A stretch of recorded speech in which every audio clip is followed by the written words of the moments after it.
8 साल का एक बच्चा 1 रुपए का सिक्का मुट्ठी में लेकर एक दुकान पर जाकर पूछने लगा, क्या आपकी दुकान में ईश्वर मिलेंगे?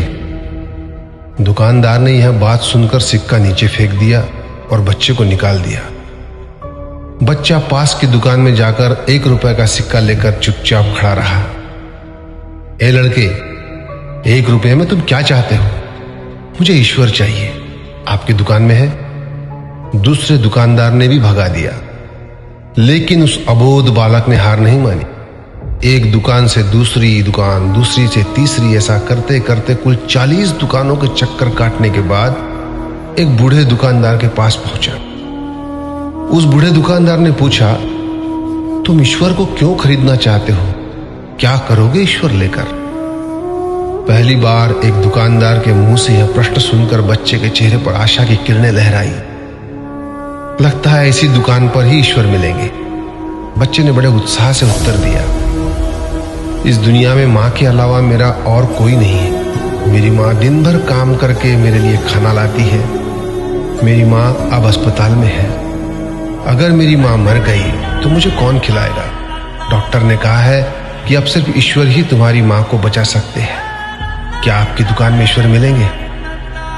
हाँ मिलेंगे। कितने पैसे हैं तुम्हारे पास? सिर्फ 1 रुपया।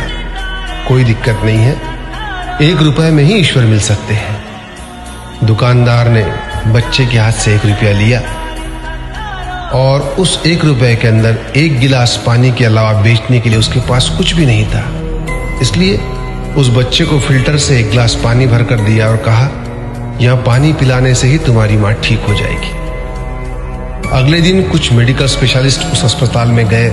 बच्चे की मां का ऑपरेशन हुआ और बहुत जल्दी ही वह स्वस्थ हो गई। डिस्चार्ज के कागज पर अस्पताल का बिल देखकर उस महिला के होश उड़ गए। डॉक्टर ने उन्हें आश्वासन देकर कहा, टेंशन की कोई बात नहीं है। एक वृद्ध सज्जन ने आपके सारे बिल चुका दिए हैं, साथ में एक चिट्ठी भी दी है। महिला चिट्ठी खोलकर पढ़ने लगी। उसमें लिखा था, मुझे धन्यवाद देने की कोई आवश्यकता नहीं है।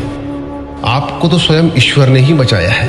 मैं तो सिर्फ एक जरिया हूं। यदि आप धन्यवाद देना ही चाहती है तो अपने अबोध बच्चे को दीजिए, जो सिर्फ 1 रुपए लेकर नासमझों की तरह ईश्वर को ढूंढने निकल पड़ा।